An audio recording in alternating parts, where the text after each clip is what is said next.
Hello students, welcome to my channel easy learning accounts. आज की इस वीडियो में हम न्यूमेरिकल नहीं बल्कि कुछ और रूल्स पढ़ेंगे हमारी जनरल चैप्टर नंबर 8, जिसको हम कहते हैं बैंकिंग ट्रांजैक्शंस। वो ट्रांजैक्शंस जो हमारे बैंक से रिलेटेड होते हैं, वो सारे ट्रांजैक्शंस आज हम पढ़ेंगे। मैंने बोर्ड पे कुछ रूल्स लिखे हुए हैं ऑफ द बैंकिंग ट्रांजैक्शंस, उनको एक एक करके समझेंगे और उनको देखेंगे कि उनको कैसे जनरलाइज किया जाता है। तो पहला ट्रांजैक्शन मैंने लिखा हुआ है कैश डिपॉजिटेड इनटू बैंक। अगर मैं कुछ कैश बैंक में जमा कर दूं, या फिर इसको इस तरह से भी कह सकती हूँ कि ओपन द बैंक अकाउंट, तो इसमें हमारा पैसा कहाँ पर जाके जमा हो रहा है? बैंक में। तो हमारे एसेट्स यहाँ पर बढ़ रहे हैं, या फिर मैं कहूँ कि according to the personal use in the traditional approach bank account, यहाँ पर हमारा बैंक अकाउंट में रिसीवर में personal use debit, personal rule में रिसीवर डेबिट हो जाता है, तो मैंने बैंक को डेबिट कर दिया। और जो मेरा सेकंड रूल है रियल रूल, वो कहता है व्हाट गोज आउट को क्रेडिट कर दो, और मैंने कैश को according to the real rule यहाँ पर मैंने क्रेडिट कर दिया।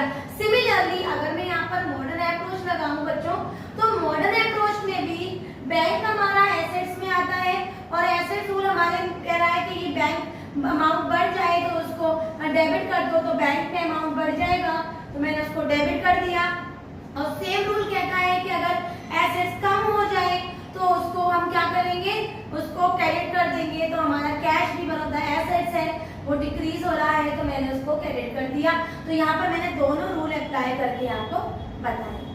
नेक्स्ट है हमारा cash withdrawn from bank, same rule apply होंगे, और हमारे पास से बैंक से पैसा जा रहा है और हमारे पास कैश बढ़ रहा है, तो cash account debit to bank. Next है हमारा, अगर मैं ये कहूँ कि मैंने कैश विथड्रॉ किया है बैंक से for my personal use, identified होगा बेटा फॉर पर्सनल यूज। अगर पर्सनल यूज आइडेंटिफाइड है तो यही एंट्री हो जाएगी drawings account debit to bank account being cash withdrawn for personal use. तो हमने दो एंट्री पढ़ी, एक तो बैंक में पैसा डिपॉजिट करना और एक बैंक में से पैसा विथड्रॉ करना। ऑफिस यूज के लिए है तो वहां पर नॉर्मल एंट्री होगी कैश टू बैंक, और पर्सनल यूज के लिए है तो drawings account debit to bank. Clear है? हमारे पास से पैसा बैंक से कम हो रहा है, bank is the receiver giver, तो उसको हमने क्रेडिट कर दिया according to the personal use. और हमारे ड्रॉइंग्स मतलब हमारे पर्सनल यूज के लिए हमने विथड्रॉ किया है, तो वो हम उसको कहाँ अप्लाई करेंगे? In the debit side according again on the personal use, क्योंकि ड्रॉइंग्स भी हमारे पर्सनल अकाउंट में ही आती है। क्लियर है? नेक्स्ट है हमारा payment made by cheque to the creditor. अगर हमने चेक से पेमेंट किया है किसी क्रेडिटर को, और हमने एज्यूम कर लेते हैं उसका नाम यहाँ पर राम एज्यूम कर लेते हैं, तो क्योंकि बच्चे मैं पेमेंट दे रही हूँ टू बाय चेक, तो टू बैंक हो जाएगा, because I am making payment and I am the giver. तो बैंक से पैसा कम हो रहा है तो हमने टू बैंक लिख दिया, और पेमेंट किसको दे रहे हैं? राम को, तो राम डेबिट टू बैंक। याद रखिएगा नाम के संग तभी डेबिट आएगा जब हम अकाउंट आएगा, जब हम उस पे अपॉस्ट्रोफी एस लगाएंगे। अगर अपॉस्ट्रोफी एस नहीं लगाया है तो अकाउंट कभी नहीं आएगा, डायरेक्ट लिख दिया राम डेबिट टू बैंक। आगे बढ़ जाते हैं। एक्सपेंसेस पेड की एंट्री तो हमने रूल्स में पढ़ी थी जब मैंने आपको सिंपल एंट्रीज के रूल बताए थे, लेकिन यहाँ पर थोड़ा चेंज है। वो कह रहे हैं एक्सपेंसेस पेड बाय चेक। मैंने एक्सपेंसेस चेक से पे किया है, तो एज्यूम कर लेते हैं यहाँ पर एक्सपेंसेस रेंट है, तो rent account debit to bank account. लेकिन अगर थोड़ा सा और चेंज करो, बैंक चार्जेस पेड, अगर क्वेश्चन कह रहा है बैंक चार्जेस पेड, तो यहाँ पर हो जाएंगे bank charges account debit to bank account. Clear है? ये भी हमारे एक्सपेंसेस है इसलिए। नेक्स्ट बहुत ध्यान से देखिएगा, बहुत इंपॉर्टेंट है। Check received from debtor, assume कर लेते हैं राम, एक चेक मैंने पाया है, deposited in the bank on the same day, और सेम डे पे ही जाके मैं उस चेक को बैंक में जमा कर रही हूँ, याद रखिएगा डे सेम होना चाहिए दोनों ही काम को होने का, चेक रिसीव होने का और उस चेक को बैंक में जमा करके आने का डे सेम होगा। तो ट्रांजैक्शन भी बस एक ही करेंगे, bank account debit to the concerned name which is given in the question.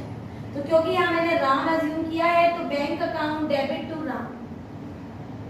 इसी बात को थोड़ा चेंज कर लेते हैं, cheque received from debtor assume कर लेते हैं Ram, not deposited in the bank on the same day. Same day पे मैंने बैंक में सबमिट नहीं किया, जमा नहीं किया है, अभी मुझे चेक ही मिला है आज बस।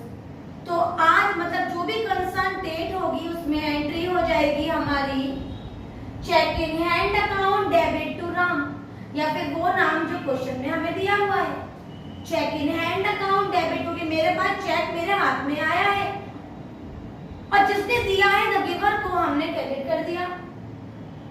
जिस दिन मैं जाके उस चेक को बैंक में जमा करूंगी उस डेट को लिखेंगे नेक्स्ट, क्योंकि क्वेश्चन हमसे कह रहा होगा। तो एंट्री हो जाएगी bank account debit to cheque in hand, जबकि सेम डे में चेक नहीं जमा होगा। एंट्री दो होंगी, एक तो जिस दिन हमें चेक मिला है उस दिन, और एक उस दिन जिस दिन मैंने चेक को बैंक में जमा किया है। और अगर सेम डे में जमा कर दूंगी तो एंट्री बस एक ही होगी, bank account debit to the concerned name which is given in the question. इसके अलावा कुछ और भी बैंकिंग ट्रांजैक्शन से देख लेते हैं।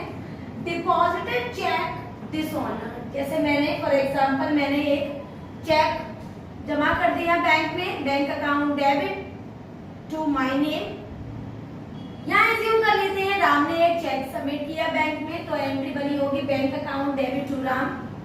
अब जो बैंक में राम ने चेक जमा किया है बेटा वो डिसऑनर हो गया, मतलब बाउंस हो गया चेक और उससे पेमेंट नहीं आ पाया। तो डिसऑनर जब भी हो जाएगा तो डिपॉजिट करने वाली एंट्री का रेसिप्रोकल कर देंगे, तो एंट्री हो जाएगी राम डेबिट टू बैंक। ऐसा क्यों होता है? क्योंकि जो चेक से पेमेंट हमारे डेबिटर ने दिया है वो दोबारा से बाउंस हो गया, चेक डिसऑनर हो गया, तो वो बंदा दोबारा से डेबिटर बन गया। Now again he is a debtor, so according to the personal rule हम उसको डेबिट कर देंगे और बैंक को क्रेडिट कर देंगे according again to the personal rule.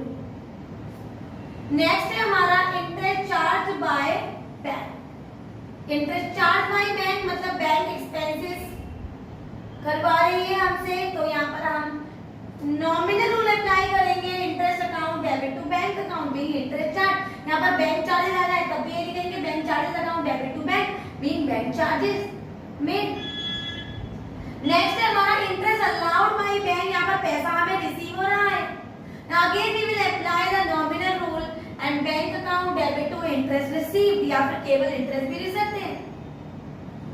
आगे बढ़ जाते हैं।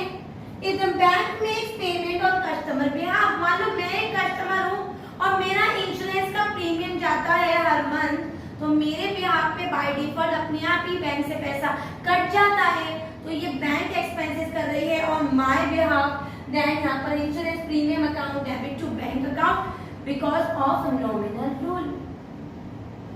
Next is dues collected by bank on our behalf, मेरे पास से कहीं से मेरे पास डिविडेंड आना है और मेरे बिहाफ पे मेरे बैंक अकाउंट को पैसा रिसीव कर रही है।